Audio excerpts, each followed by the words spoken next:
What's going on, everyone? This is Christian Duke, and you're watching Strength Addicts TV. A couple days ago, I got a really good question sent in from one of our groups. I think it was Strength Addicts VIP, and it was a one-line question. Basically read, do women bodybuilders hate bikini competitors?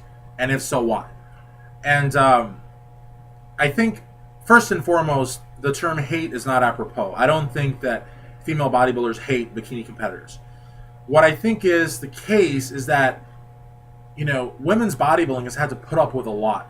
Historically, they had to make an accommodation for figure, and I think that at the time it was accepted because figure was a different look.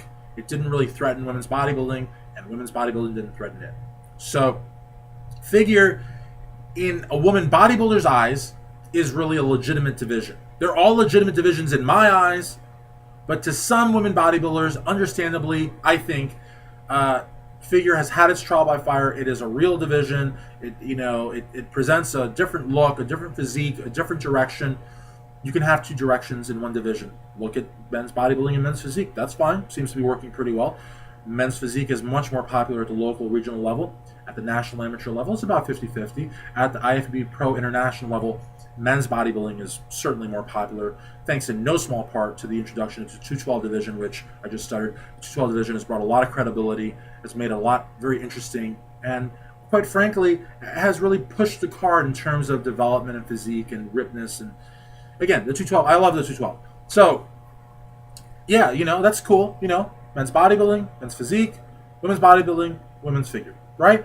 But women's bodybuilding has had to put up with a lot more than that. Then they had fitness, which again, they didn't have a big problem with because, fitness, the physique is similar to figure, and it adds, gymnastics and acrobats and that kind of stuff. So, again, it doesn't really threaten women's bodybuilding. Women's bodybuilding doesn't threaten it. I think really from fitness, there was probably more animosity between fitness and figure than there ever was with women's bodybuilding. But then, a lot of women see women's physique as a slap in the face because, 2005, IFBB tried to implement the 20% rule. Yaksani won the Olympia that year, and then the next year they did away with the 20% rule. Had they kept with the 20% rule, they probably wouldn't have had a need for the women's physique division. So, and I think there's a little bit of animosity between women's bodybuilding and women's physique.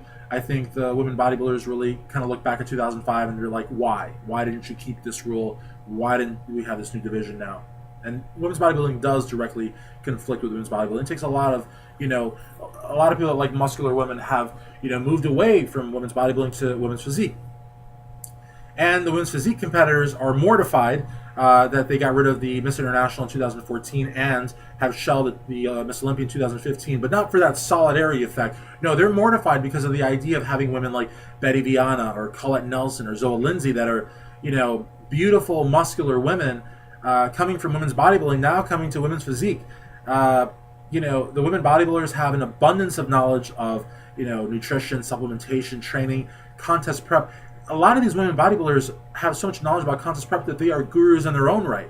Whereas a lot of the women physique competitors, in my opinion, a lot of them are essentially beefed up figure competitors.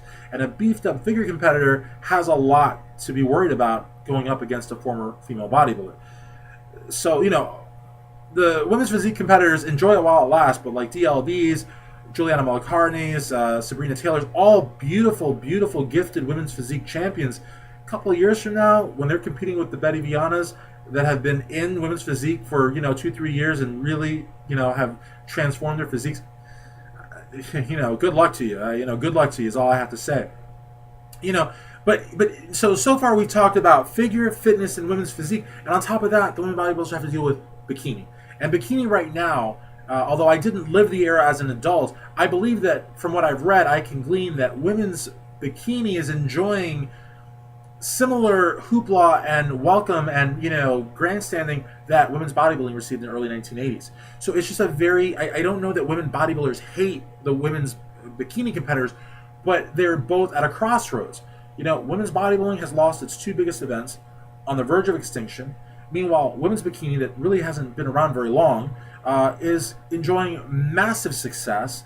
Supplement contracts, fitness model contracts, magazine covers, movie roles, commercials, mainstream, mainstream, and just, it's crazy.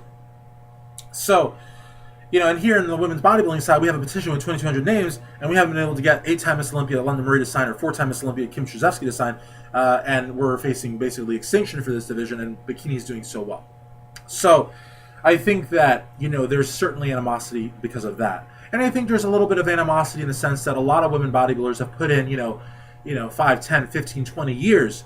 There's a woman bodybuilder that I have an incredible amount of respect for, who is Kate Cooper. And Kate Cooper has an amazing physique. I mean, this woman has done everything under the sun to improve her physique, to listen to the judges, to comport herself as a professional female bodybuilder should. She has brought in the right condition, the right color, the right suits. I mean, she's done it all. And she's come very close. And she never, ever gives up. And she never, ever talks shit. And she never, ever takes anything away from the woman that beats her, because she is a tried and true athlete, a tried and true champion, and she will get her pro card. But it's very disturbing that someone like Kate Cooper is going to get an IFBB pro card, and there's really nothing for her. There's no Miss International, there's no Miss Olympia, there's only 5 or 6 pro shows, there's really no contract, prospects, there's really nothing. But for a bikini competitor, hypothetically, that maybe started training for 3, 6, 9, or 12 months, maybe second year in college, nice little physique, but has worked, put on a little bit of muscle, has good glutes, nice tight midsection, nice tight waist, good hair, nice skin complexion.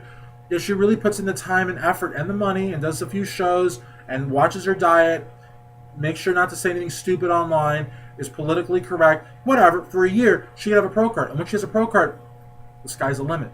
She can do really anything she wants to do. Is that fair? No, it's not fair. But it's not the bikini competitor's fault, and it's not the woman bodybuilder's fault. It's just how it is right now. So is there hatred?